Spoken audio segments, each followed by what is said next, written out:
मग कशी झाली लग्नाची तयारी? चालली आहे सर, चांगली चालली आहे. गुड.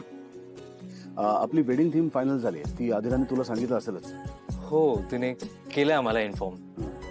आणि हा तुमच्याकडची पाहुणे मंडळी किती येणार आहेत त्याची एक लिस्ट मला पाठव. नाही सर, म्हणजे तसे काही फार लोक नाही येणार आहेत आमच्या साईडून.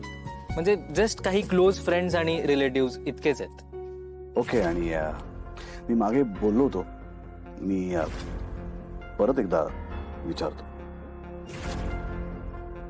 लग्नानंतर तुला आणि आदिराला वेगळं राहायचं असेल तर तू मला सांगू शकतोस. नाही सर, खरंच नाही. हे बघ, कोणाच्या प्रेशर खाली काही सांगू नकोस, कुठलाही निर्णय घेऊ नकोस. तुला जर असं वाटत असेल की तुम्हाला वेगळं राहायचं आहे तर मला सांग, मी तुम्हाला घर घेऊन देईन. हा, त्याचे पैसे तुम्हाला जसे जमतील तसे परत कर, पण मी मदत तर करू शकतो. नाही सर, खरंच नाही. हे बघा, मी बऱ्याचदा सांगितलं की मला अशी कोणतीही मदत नकोय. इनफॅक्ट अधीराला अजून इतकी रियालिटीची जाणीव नाही, कारण तुम्ही तिला खूप प्रेमाने आणि कम्फर्टेबली वाढवलं, विच इज गुड. म्हणजे ही छान गोष्ट आहे. पण अधीराला जितकं सोपं वाटतंय तितकं सोपं नसणार आहे, कारण मी माझ्या फॅमिलीपासून कधीच लांब नाही राहू शकत.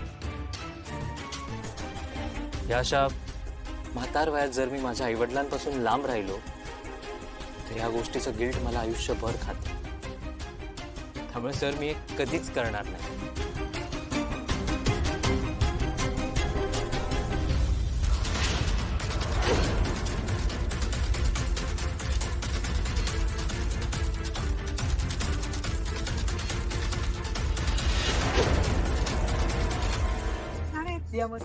हे नंदुते, हे बघ ह्या कशा आहेत, ह्या घे ना.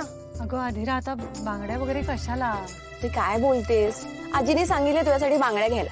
हो, मग तर That's घ्यायलाच हव्या. आजू म्हणाली लग्नात घ्यायच्या असतात, मान असतो. ओके, तुला घ्यायलाच पाहिजे. चल घे. तुम्ही रीत पाळणार असाल ना तर आम्ही पण पाळणार. पाळणार आम्ही पण रीत पाळणार. आमच्याकडे तर अशा ना पारंपरिक आहेत बांगड्या, त्या देणार आम्ही आदिराला. काय तू घे तू अशी जाडजूड घसघशीत घे अशी, है ना. म्हणजे राजवाड्यांची सून अशी बांगड्या घालून अशी शोभली पाहिजे ना, है ना. बरोबर आहे ना. घे तू घे. आई तू जरा थांब ना.